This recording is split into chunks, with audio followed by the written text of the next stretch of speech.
Welcome everyone.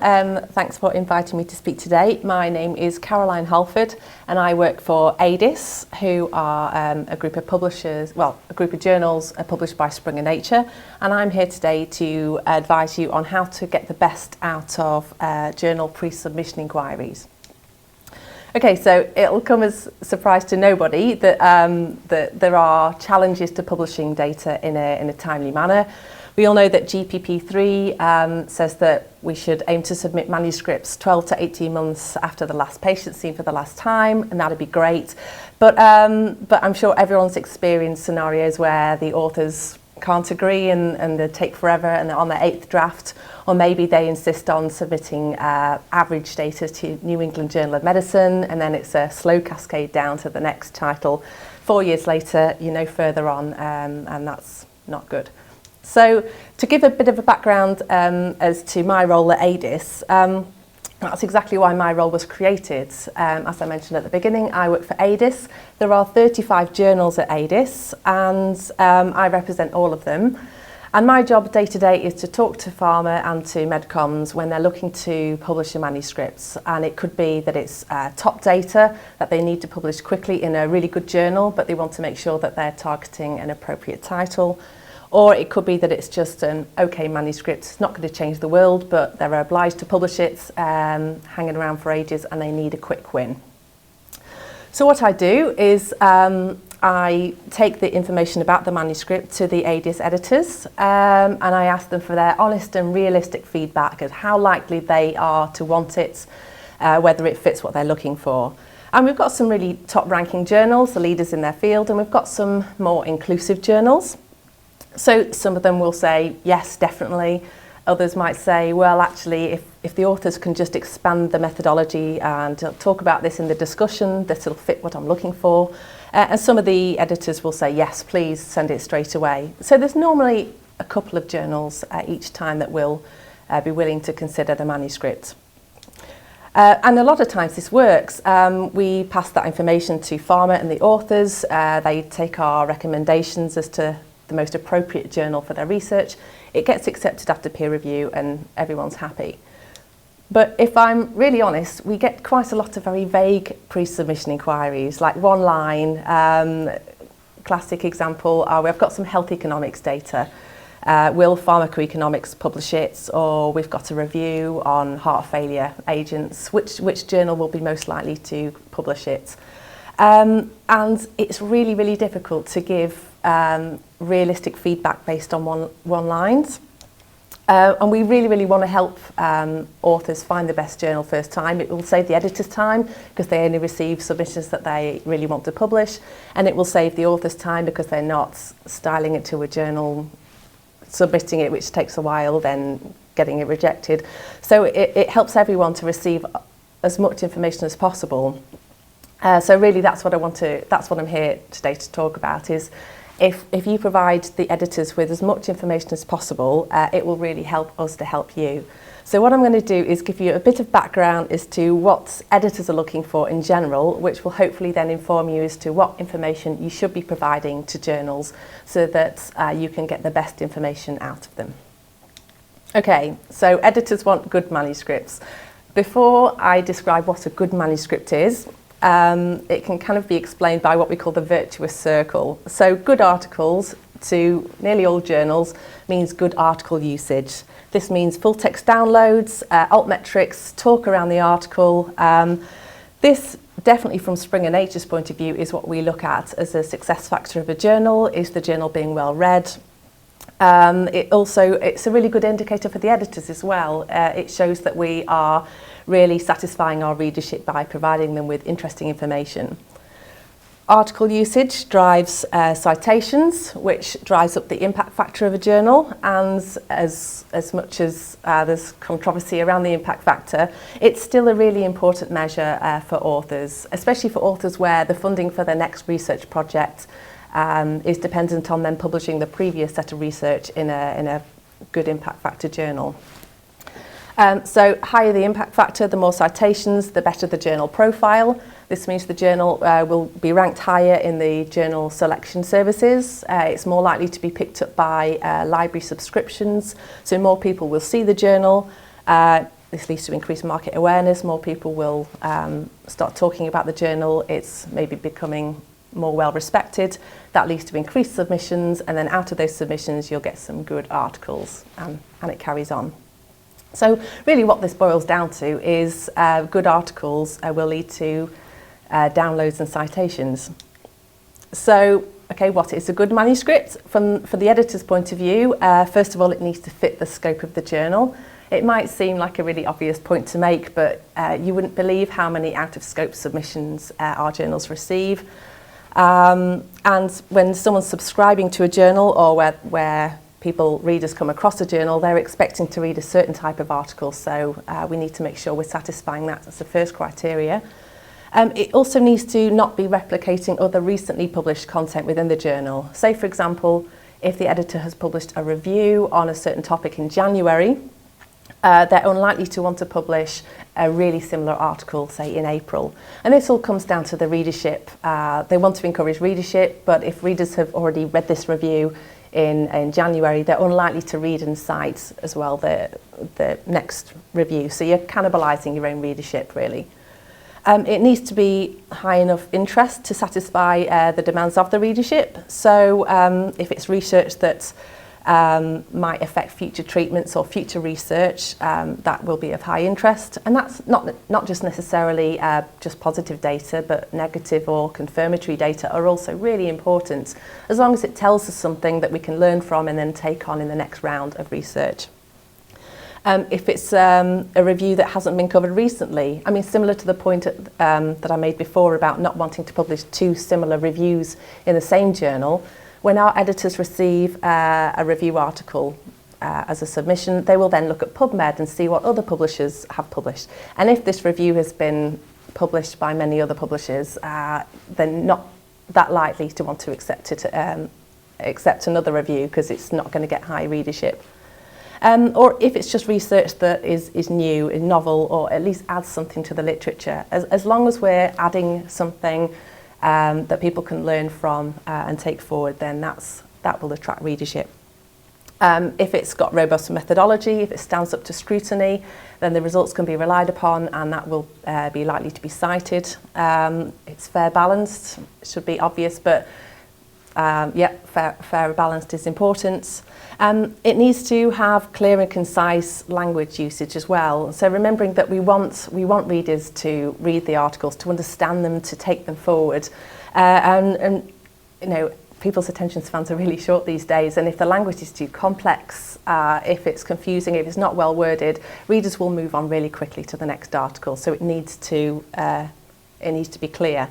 And it needs to be timely as well. If it's a systematic review that was conducted 4 years ago, it's been around the houses, been rejected a few times, it comes to ADIS, it's 4 years old, it's not up to date, people are not likely to read it. So all of these things can lead to good readership and citations, but from a one-line pre-submission inquiry, it's really hard for an editor to decide whether they'll want to accept it based on that sentence. So I'm sure most people have received the standard rejection letter from a journal before peer review, and it's normally something like, "Oh, I'm sorry, we cannot consider your manuscript at this time. We receive many high quality submissions." The editors receive so many submissions every day, and once it's in the system, there is a standard template rejection email. They press the button, it goes. They don't have the time to really explain why it's been rejected. But if your paper is rejected before peer review, it might be for one of these reasons. Might just be that they've published something similar recently, or they might have one in the pipeline, which there's no way you can possibly know that without talking to the editor. Or again, it could just not be high enough interest to the readers. This will be dependent on the journal. For example, New England Journal will want articles that will be guaranteed 50 citations. Some journals will be happy with 2. But as a rule of thumb, if your journal has an impact factor of 10, every submission that comes into that journal, the editors will need to have a good sense that that submission will receive more than 10 citations to help raise the impact factor for next year. And again, it's the editors that really have the best sense of what their readership is looking for. That's something that you can't really get from a journal selector site. It might just be that they have too much copy. For subscription journals, print journals, they commit to publishing a certain number of pages per year. Once they've satisfied that criteria, they don't like to publish too much more for cost reasons. So it might be that your paper is great, but they just can't fit it in. It may be that the paper's not been carefully prepared and formatted. This is sometimes what the editors call a soft indicator, that if the editors haven't been taking the time to make it flow nicely, if it's not formatted to journal style, what else might they have been careless about? Maybe that there's no adequate evidence of ethical approval. It might be that you've got ethical approval but just not really explicitly stated it. This is really important for journals, especially for new journals. Indexing sites like PubMed and Medline, when they are scrutinising journals to include in these sites, they will look at every single article and they will need proof that every single research article has evidence of ethical approval. If not, the journal won't go on PubMed, and that's not good for journals. Some journals will need the trials to be prospectively registered on a clinical trial registry site. It may just be that it looks too perceivably promotional, or it's badly worded and needs editing work. So yeah, in the standard rejection letter, you'll never get that kind of information, but if you take the time to reach out to the editor before submission, they're often really open to giving this kind of feedback, which will help you if it's not suitable for that journal. The feedback that they can give you will help inform your next journal choice, so you're not wasting your time. It might be that you have ethical approval and it's just not been really clearly stated, or the trial might have been registered but you've not included it in the submission, so that's easily fixed. And then the journal might want it. Or if it comes down to it's not high enough interest for the readership, at least then you'll know that you might want to look at a journal with a lower impact factor. Of course, when papers go to peer review, the editors really rely on the experts' opinions of the peer reviewers that we send every article to. So the peer reviewers really look at the fine grains of data. So common reasons for rejection after peer review include flaws in the methodology, or overstating the conclusions, or plagiarism, which the plagiarism checking software only kicks in once it goes to peer review. So of course, if the peer reviewers come back and flagging these issues, then we will respect that. But remember that the editors see peer review comments come in for every article for their journal. They get used to seeing the common things that come up with articles. So if you can engage the editor in a conversation before submission, they can often flag up these issues. So at least you can potentially try and address them before submission, or you'll know that it's unlikely to get through peer review, and then you can think about what to do next. So I've seen quite often with methodological issues. I've heard a statistic once that 70% of articles that are rejected because of flaws with the methods. And I know you can't go back and you can't redo the trial and redo the methods, but I've seen instances where the editors are able to say to the authors, look, if you can explain in the limitations the flaws in the methods, why this has led to you not being able to get the conclusions or the robust data that you want from it, but in future the method should be structured in a different way. And at least we're learning something from that, and it is adding to the literature. So if you can get that feedback from the editor beforehand, it can help you.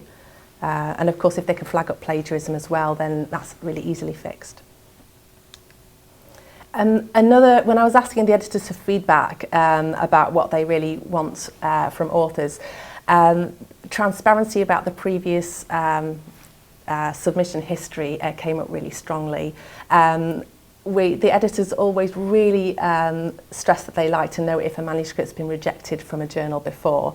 I'm not sure why authors are sometimes reluctant to provide this information. Maybe they think that a rejection from a journal means that it's doomed.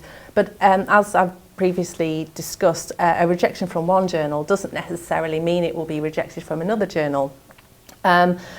But if you don't declare that, I would really recommend either reaching out in a pre-submission inquiry or including in the cover letter the details of the journal that you've submitted it to and it's been rejected from, and the rejection comments and how you've either addressed them or your rebuttals to those rejection comments. If you don't, there's a really good chance that the reviewers that rejected your paper at the previous journal will be the same reviewers that review it in the next journal. The peer reviewer pool is quite small, especially for niche areas, and there's nothing that they like less than receiving a paper that they've taken the time to review, they've painstakingly looked at every page, provided comments, they get it again from another journal and see that the authors have not addressed any of the comments. It annoys them, it alienates the reviewers from the editors, which the editors don't like because they rely on really good reviewers. And it's sometimes another soft indicator for editors. If they've not been transparent about the history of the paper, what else might they not have been transparent about? So I would really advise in situations like this, be really honest with the editors. I've seen many instances where the authors have been really transparent, provided very comprehensive rejection comments from the previous journal, and the editor has been able to look at those comments and advise which comments should be addressed, maybe which comments are not essential for this new journal and maybe can just be explained or rebutted in the cover letter. And then if it's had a really strong peer review at another journal, occasionally it doesn't have to go out to further peer review. So it can really help you to have this conversation with the editor beforehand. It will save you time and it can sometimes lead to a quick win. So when you're reaching out to journal editors for pre-submission inquiries, the best case scenario is to send the full paper, especially for health economics and outcomes research. These journals tend to need the full paper because the entire conclusion rests on good, robust methodology. And also, it's really recommendable to provide a cover letter or a paragraph explaining how your article adds to the literature. You know, why did you do what you've done? What does it add? Why is this exciting? Why will this help influence future practice? If you're able to provide full text, for original research, it's often enough to provide the clinical trial registration number, an abstract's also nice, author names and a title. For reviews, either a draft or an outline, anything that gives the skeleton of the review, that gives the editors a sense of what the review will be talking about, will often be sufficient and might be enough for them to give you feedback on maybe areas that might need strengthening before submission. And for case reports, providing as much information as possible about the report and what makes it interesting. So in conclusion, journals all want to publish good manuscripts, and I appreciate that varies from journal to journal, but nevertheless a lot of it boils down to satisfying the readership and getting citations. There are many journal selector tools that can help you make a shortlist, but the editors are really valuable resources that can help save you time and advise if your paper is of interest. So please reach out to the editors, provide as much information as you can about the paper, definitely be transparent about the history of the article and address previous rejection comments if necessary. And nowadays, if the journal that you approach isn't interested, there are often many cascading titles that the journal editor can recommend. So it can really benefit you to engage the editors as soon as possible. So thank you for your time. Here are my contact details. So please feel free to contact me if you have any questions. Thank you.